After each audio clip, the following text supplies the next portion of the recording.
Do I sit here? Do I need a mic or something? Hello. Welcome back to the Korean Characters.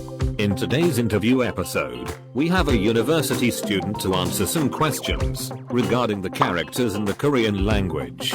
Please introduce yourself. Hi everyone, my name is Irfan. I'm a university student here in Malaysia. I was told this is about characters in Korean language. What was your first impression on the Korean language characters?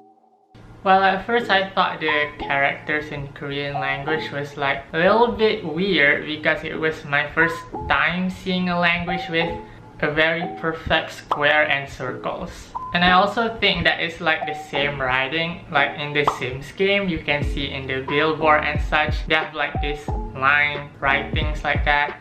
Overall, if you ask me about the first impression, I think it looks cool and also futuristic as well. Was it easy for you to write the characters? It is very easy to write. Can you compare the Korean characters with other languages that you know? Well, Malay language is my mother tongue, and then I know English, Arabic, and Korean, and a little bit of Japanese.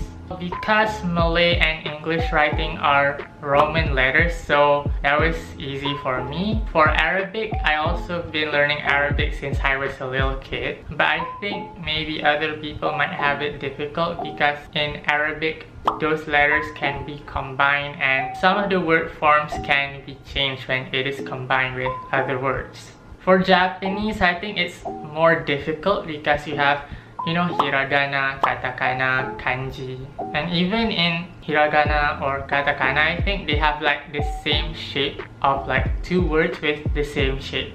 So it's very confusing. Also because I live in Malaysia and I also got to see the Chinese writings and the Tamil writing.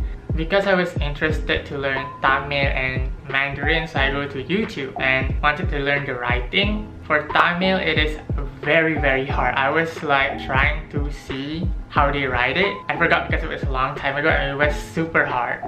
For Chinese writings too, it is very complex. I've been to a Mandarin class and you need to follow, for example, the stroke orders and from left to right, that I forgot how to do it.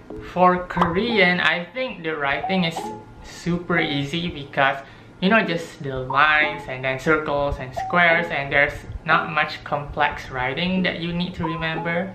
Is it easy to construct a word using the Korean characters? Yes, very simple, and it's just like playing building blocks. Just put the vowel and consonant together and just add up all of them. Can you remember them easily? Yes, the characters can also be easily remembered. For example, for me, I usually remember those characters if I put them in a picture form. Any fun facts that you know about the Korean characters? Oh, I took an online course in Yonsei University online, and I've heard that there's some letters that are not used anymore nowadays, and I remember one of the letter was a triangle.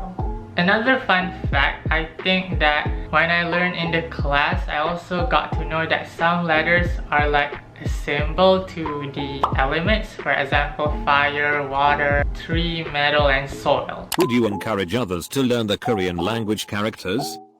Yeah, I think if you want to learn Korean and increase your knowledge on the languages, you can give it a try because for me, it is very easy to learn the characters. That's all the questions we have. Thank you for participating. Alright, thanks for having me. That's all for today's episode. Make sure you subscribe, like this video, and comment on your first impression of the Korean language characters. See you in the next episode.